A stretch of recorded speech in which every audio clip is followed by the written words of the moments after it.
O Senhor esteja convosco.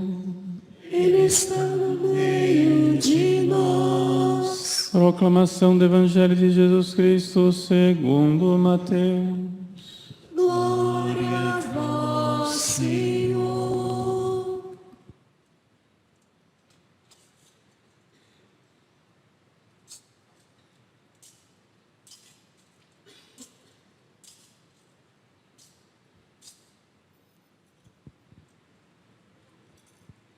Naquele tempo, disse Jesus a seus discípulos essa parábola. O reino dos céus é como a história de 10 jovens que pegaram suas lâmpadas de óleo e saíram ao encontro do noivo. 5 delas eram imprevidentes e outras 5 eram previdentes. As imprevidentes pegaram suas lâmpadas, mas não levaram óleo consigo. As previdentes, porém, levaram vasilhas com óleo junto com as lâmpadas. O noivo estava demorando e todas elas acabaram cochilando e dormindo. No meio da noite, ouviu-se um grito. O noivo está chegando. Ide ao seu encontro. Então as 10 jovens se levantaram e prepararam as lâmpadas. As imprevidentes disseram às previdentes: dai-nos um pouco do óleo, porque nossas lâmpadas estão se apagando. As previdentes responderam: de modo algum, porque o óleo pode ser insuficiente para nós e para vós. É melhor irdes comprar aos vendedores. Enquanto elas foram comprar o óleo, o noivo chegou. E as que estavam preparadas entraram com ele para a festa do casamento. E a porta se fechou. Por fim, chegaram também as outras jovens e disseram: Senhor, Senhor, abre-nos a porta. Ele, porém, respondeu: em verdade eu vos digo, não vos conheço. Portanto, ficai vigiando, pois não sabeis qual será o dia e nem a hora. Palavra da salvação. Glória a vós, Senhor. Aleluia, aleluia, aleluia.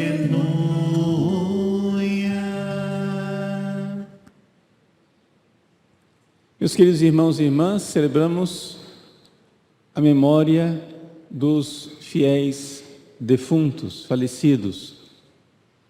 Todo mês de novembro é um mês extraordinário para nós refletirmos a respeito das coisas últimas, ou seja, dos novíssimos. Portanto, a morte, o juízo particular, céu, inferno, purgatório e o juízo final. Mas vamos falar hoje a respeito de purgatório, porque é necessário que nós tenhamos uma catequese, tenhamos ideias claras a respeito do purgatório. Veja, primeira coisa, o purgatório é um dogma de fé. Isso quer dizer que nós católicos temos dúvida zero a respeito do purgatório. Concílios ecumênicos definiram claramente a nossa fé no purgatório. Vários concílios ecumênicos. Concílio de Lyon, Concílio de Florença, Concílio de Trento, inclusive o Concílio Vaticano II, que não definiu o dogma, mas fala também dessa realidade. Portanto, não há dúvida. E apesar de não haver dúvida de que o purgatório existe, católicos, que digo eu, pregadores, colocam em dúvida essa realidade.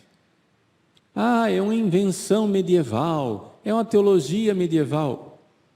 Gente, a nossa fé é a fé da Igreja. Portanto, nós cremos em tudo que crê e ensina a Santa Igreja Católica, e nessa fé nós queremos viver e morrer. Ah, mas não está claro nas Sagradas Escrituras. Nós católicos não precisamos que as coisas estejam claras ou não nas Sagradas Escrituras. A nossa fé é a fé da igreja. A igreja nos manda crer na Escritura, por isso a gente crê na Escritura. As Escrituras falam de purgatório, não com a clareza que alguns gostariam, mas fala claramente de purgatório. E, portanto, meus queridos, a primeira coisa que nós temos que fazer no início dessa homilia é uma grande profissão de fé. Segundo dogma, que está claro também, ou seja, não somente existe o purgatório, mas também, segundo dogma, nós podemos rezar pelas almas do purgatório e a nossa oração tem sim uma grande diferença para elas. Isso é também dogma de fé. Isso é absolutamente certo. Portanto, professada a nossa fé, esclarecido o que é que nós cremos, eu não vou aqui querer argumentar com vocês para provar aquilo que os concílios definiram como dogmático. Poderíamos fazer isso, mas eu não vou gastar esse tempo. Eu estou supondo que aqui todo mundo é católico. E que a igreja falou, a água parou. Se a igreja definir um dogma, a gente imediatamente adere ao dogma e diz amém. É nisso que eu creio, essa é a minha salvação. É o nosso dever e nossa salvação crer em tudo o que crê e ensina a Santa Igreja Católica, porque Deus, verdade infalível, lhe revelou. E nesta fé eu quero viver e morrer. Por esta fé, nós católicos somos capazes de derramar o nosso sangue. Para afirmar a verdade do purgatório, nós não somente temos que crer de forma débil, nós devemos estar dispostos a derramar o sangue para dizer, creio. Porque é o que a nossa Santa Mãe Igreja nos ensina e devemos crer. Quem se afastar disso, está se afastando da fé. Está correndo um grave erro, um risco enorme para a salvação de sua alma. Dito isto, só para esclarecer as coisas, o que é o purgatório? Vejam, quando nós morremos, imediatamente no momento de nossa morte, sabe Deus lá quando acontece isso? Nós sabemos que é no momento da morte. Quando é que acontece o momento da morte? É quando para o coração, é quando o cérebro começa para de dar sinal, é meia hora depois, meia hora, nós não sabemos o momento, quando acontece esse momento da morte, não é? Acontece um momento, a gente constata coisas aqui fora, o corpo, mas quando se dá a separação definitiva da alma e do corpo, nós não sabemos isso, mas acontece por ali. Entendeu? Meia hora antes, meia hora depois, etc. Não interessa. Quando a alma se separa do corpo e a pessoa morre, ali acontece o julgamento. Portanto, esse julgamento é definitivo e para sempre. E são dois estados no qual a pessoa entra que são para sempre.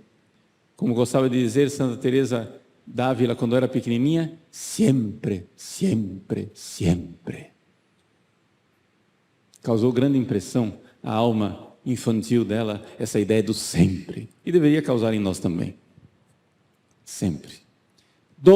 Não existem dois destinos, três destinos definitivos. Atenção, católicos. Não existem três possibilidades, tem duas possibilidades, só duas. E não mais do que duas. Uma, a condenação eterna. Do inferno ninguém sai. E a pessoa é mandada para o inferno no momento em que morre. Não existe nenhuma indecisão. Quem morre em pecado mortal, sem se arrepender de seu pecado mortal e sem estar em estado de graça, essa pessoa vai para o inferno para sempre. Sempre. Por essas pessoas é inútil rezar. Nossas orações não irão tirar as pessoas do inferno. Isso é para sempre.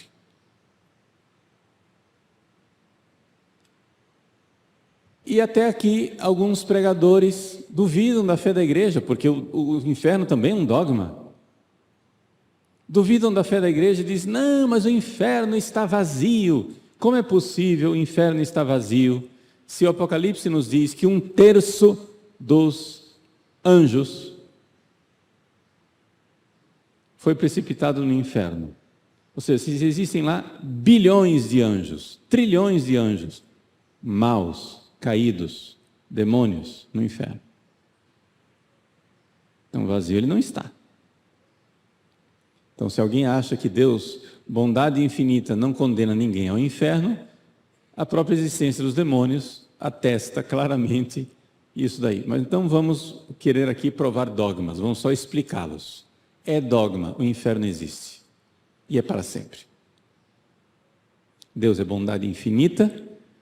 Deus quer que todos os homens sejam salvos e cheguem ao conhecimento da verdade, mas Ele querer que sejam salvos e eles serem salvos de fato, são duas coisas apartadas uma da outra. Por quê? Porque no meio tem o nosso querer. No meio tem o nosso pecado. No meio tem a nossa falta de arrependimento, de penitência, de mudança de vida. Portanto, o inferno é para sempre. Por estas pessoas é inútil rezar. Padre, como é que a gente sabe? A gente não sabe, então por isso a gente reza por todo mundo, ok? A não ser que você receba uma revelação privada, a gente não sabe. A gente reza por todo mundo, porque sabe lá, né? Quem que está no céu, quem que está no inferno. As pessoas podem receber, antes de morrer, naquele momento que ainda não está na definição da morte, as pessoas podem, nesse processo anterior à morte, as pessoas podem receber uma graça de um arrependimento e se salvar. Mas não contemos com isso. Só estou dizendo que pode ser.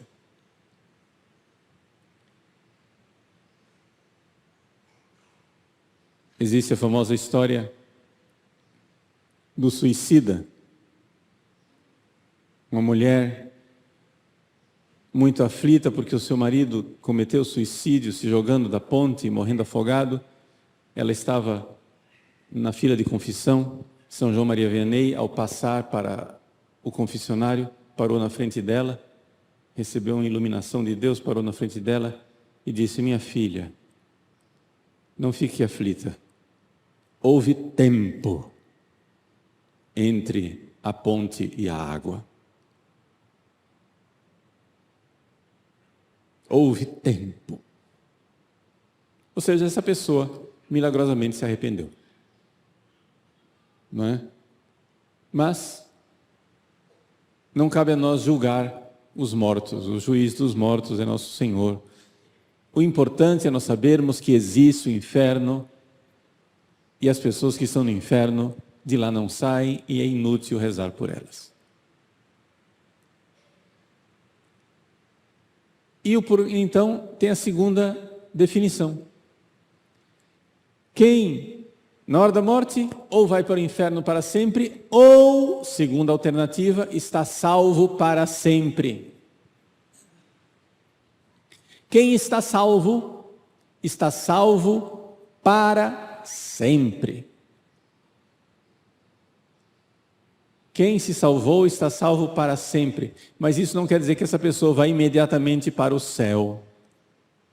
A maior parte das pessoas vai para o purgatório. É bem difícil escapar do purgatório. Se você tem pessoas falecidas na sua família, a probabilidade de que elas passaram pelo purgatório ou ainda estão no purgatório é de 99,9999999%, se é que elas foram salvas.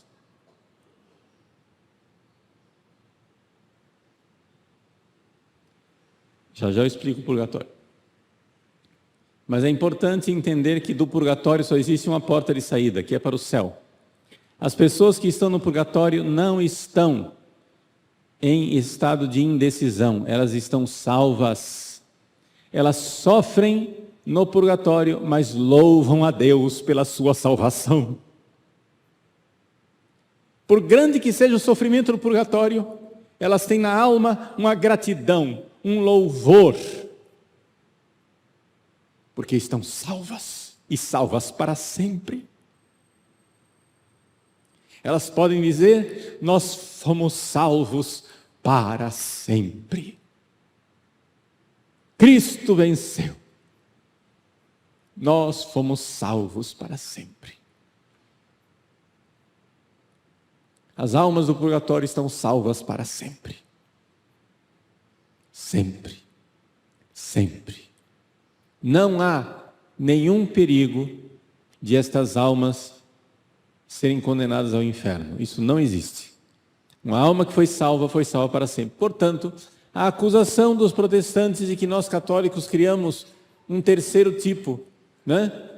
Como se fosse o inferno para sempre, o céu para sempre, mas que tem aquele grupo lá de indecisão, que ainda não está nem salvo e nem perdido, e que depois da morte vai ter um jeito ainda. Isso é engano. Nós não cremos nisso. No purgatório não há ninguém indeciso, não há nenhuma decisão a ser tomada. Todas as decisões precisam ser tomadas nesta vida, aqui, antes da morte. Seja lá a morte em que momento for. Mas é antes da morte. Depois da morte não há mais o que decidir. Depois da morte está tudo decidido. Ou estamos salvos para sempre, ou estamos perdidos para sempre. Mas Deus é santidade infinita. E as pessoas que estão salvas não estão necessariamente prontas para Ele. Estão salvas, mas não estão prontas. E precisam se purificar. De tal forma que o purgatório é um estágio de purificação e nós precisaríamos nos deter aqui para um pouco olhar como é o purgatório, porque o purgatório não é tudo uma coisa só. Não está todo mundo na mesma situação no purgatório. O purgatório tem situações diferentes. Em 1871, uma irmã religiosa chamada Maria Gabriel morreu com 34 anos de idade e depois de algum tempo ela apareceu para uma das suas co-irmãs falando do purgatório no qual ela estava e explicando como era o purgatório. Nós não precisamos crer nessas revelações privadas, tá, gente? Isso aqui não é de fé. Não é de fé. Esses chamados manuscritos do purgatório estão publicados no Brasil. O Monsenhor Ascânio Brandão publicou no Brasil, etc. Eu vou usar o conhecimento desses manuscritos, que é uma revelação privada, mas eu não preciso deles porque é uma lógica. É uma coisa muito lógica. Tá? É dedução teológica também, não é somente revelação privada, é uma lógica. E a lógica é a seguinte: existem basicamente 3 situações no purgatório. Primeira situação, daquelas pessoas que cometeram gravíssimos crimes e pecados nesta vida, por graça de Deus, se arrependeram, mas não tiveram tempo, ou não tiveram nenhuma disposição de fazer alguma penitência, ou adquirir alguma indulgência, alguma coisa, para tirá-las dessa situação infeliz de grave deformidade da alma. Uma pessoa que comete um grave crime, um grave pecado, mesmo que Deus perdoe, essa alma está gravemente deformada. Ela precisa ser reformada, precisa ser... Então, essas pessoas que cometeram graves pecados e não fizeram nenhum grande ato de amor nessa vida, porque o que nos livra do purgatório, meus queridos, são grandes atos de amor nessa vida. O que nos livra do purgatório são grandes atos de amor nesta vida. O que nos livra do purgatório são grandes atos de amor. É o amor. É o fogo do amor que queima as impurezas da nossa alma aqui nesta vida. As pessoas se arrependeram desses graves pecados, mas não fizeram grandes atos de amor. Os pecados foram grandes, mas os atos de amor foram miseráveis e mesquinhos. Essas pessoas estão num estado do purgatório lastimável. Por quê? Porque as penas, os sofrimentos do fogo do purgatório nesse estágio é bem parecido como se fosse o inferno. Elas sabem que não estão no inferno, mas o sofrimento é como se fosse. Por quê? Porque precisam passar por uma grande, grave e profunda purificação. Nesse estágio, é nesse estágio que estão os padres, bispos, religiosos e religiosas que viveram uma vida tíbia, morna, indiferentes. Mas padre, eles não cometeram graves crimes. Não. Não cometeram graves pecados. Talvez não. Mas receberam grandes graças e não corresponderam.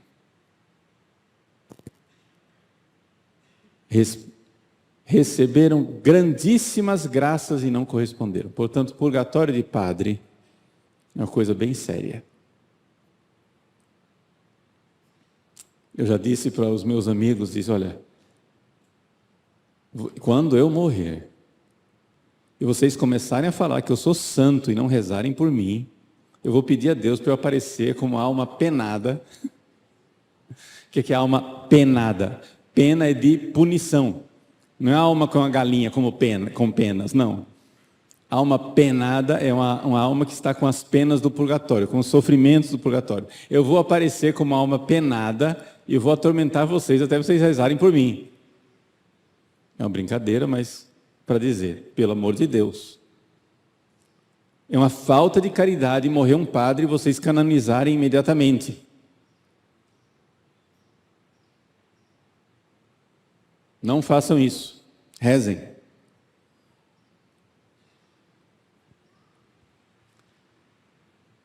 Esse é o primeiro estágio lastimável do purgatório, que é, em termos de sofrimentos, bem parecido com o inferno. O segundo estágio do purgatório é daquelas pessoas que foram católicos bons, porém medíocres. Pessoas que passaram a vida inteira, não sei se você vai se reconhecer, indo à missa no domingo, em estado de graça, né? Confessando com frequência, fazendo coisas boas, mas sempre atos de amor muito frouxos, tímidos. O que nos livra do purgatório são atos de amor. A pessoa ama, pero no mucho, entendeu? Não, para que esse fanatismo? Para que esse exagero? Né? Os católicos da religião do não precisa. Não precisa isso tudo. Não precisa. Né? Tem o departamento do não precisa no purgatório. Não precisa amar. Eu quero ser filho de um Deus de amor, mas não precisa amar. Não, o importante é a gente não ofender a Deus, mas fazer atos de amor não precisa. essas pessoas medíocres sofrem um purgatório que é grave também, mas não é tão grave como aqueles que cometeram grandes pecados e nada fizeram, mas se arrependeram de última hora ou não tiveram tempo. É uma situação, vejam, eu não preciso de revelações privadas para entender que é bem diferente a situação de uma pessoa que cometeu graves crimes e uma pessoa que foi simplesmente medíocre. Teve preguiça de amar. Preguiça de amar. Preguiça de pagar o preço do amor.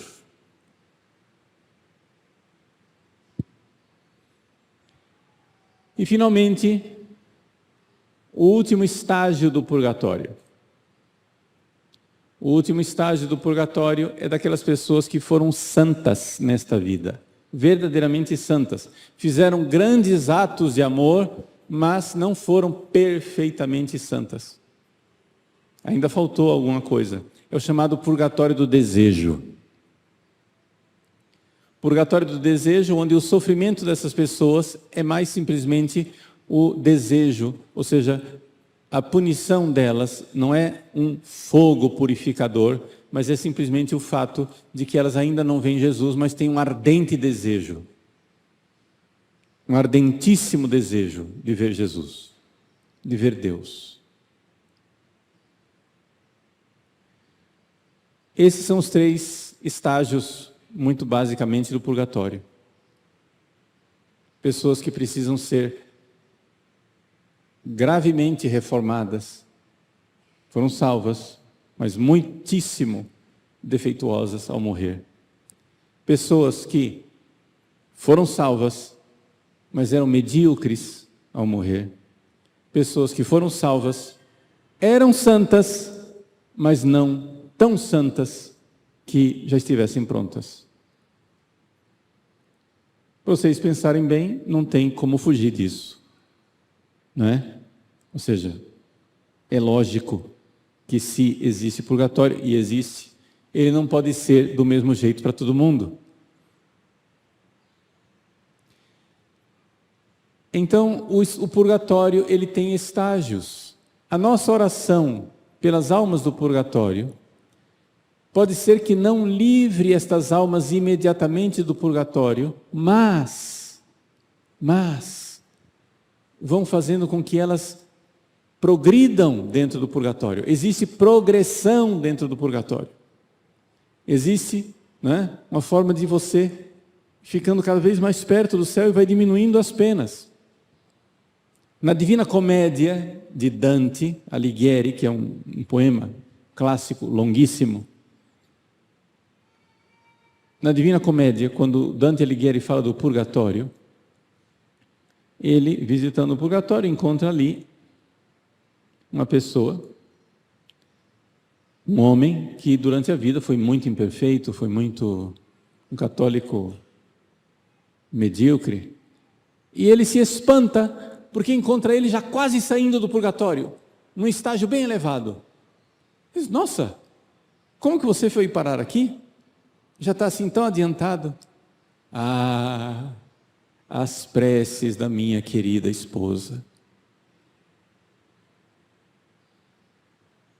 As orações fervorosas e ardentes. O que nos livra é o amor. As almas do purgatório já não podem fazer nada, mas nós podemos. O nosso amor para livrá-las do purgatório é um amor que serve inclusive para livrar-nos do purgatório. Mata 2 coelhos com uma cajadada só. Porque se o que nos livra do purgatório é o ato de amor,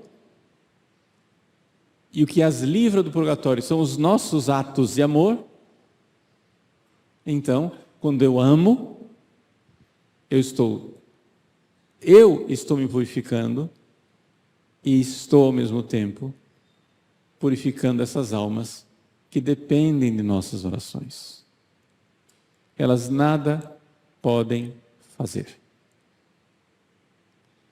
Mas nós podemos.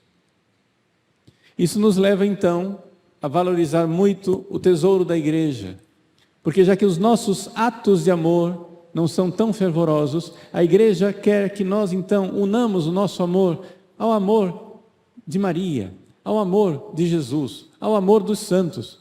É aquilo que nós chamamos de tesouro da igreja, o tesouro dos méritos da igreja. O que é? A gente fala de mérito e as pessoas não entendem o que é isso. Gente, um ato meritório é uma coisa chamada amor. Amor com amor se paga, ponto. Então, não querem falar de mérito? Não precisa falar de mérito, fala de amor. Os protestantes não aceitam esse negócio. Não tem mérito. Tá bom, então não tem. Os seres humanos aqui nessa terra não conseguem amar. É isso que você está dizendo? Deus não infunde em nossos corações a caridade. Nós não somos capazes de realizar atos de amor divino.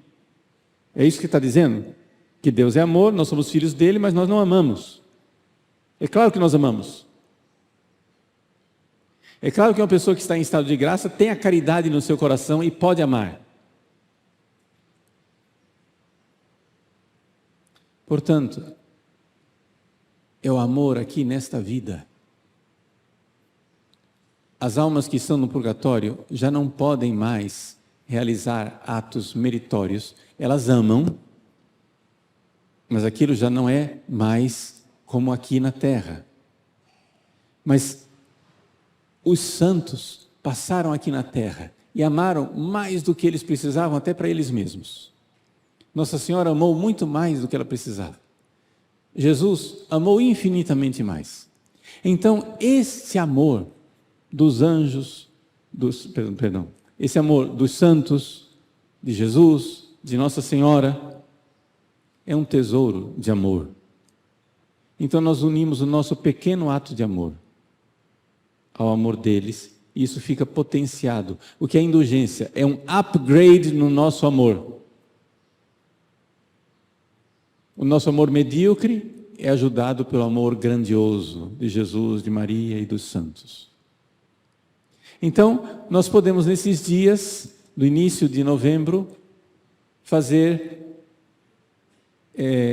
atos de amor que são indulgências plenárias para os fiéis falecidos. Quais são esses atos de amor? Hoje, dia 2 de novembro, o que é que nós precisamos fazer? Você já está na missa, beleza? Então você está aqui na igreja. Vamos, no fim da missa, rezar pelas almas do purgatório, rezar pelo Papa, e aí você precisa fazer mais duas coisas. Uma confissão recente, não é? Não esteja lá muito longe, uma confissão mais recente, e comunhão. Claro que você não vai comungar se não está em estado de graça. Se está em estado de graça, quem não está em estado de graça, vai lá e confessa. Quem já está em estado de graça, pode comungar, e se faz muito tempo que você confessa, pode deixar para confessar depois também, tá?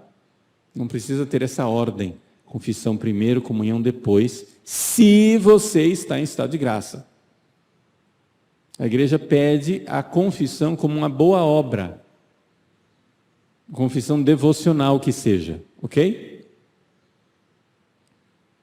Então, mesmo que seja uma confissão devocional. Então, não precisa confessar antes. Só aqueles que estão em pecado mortal é que precisam confessar antes.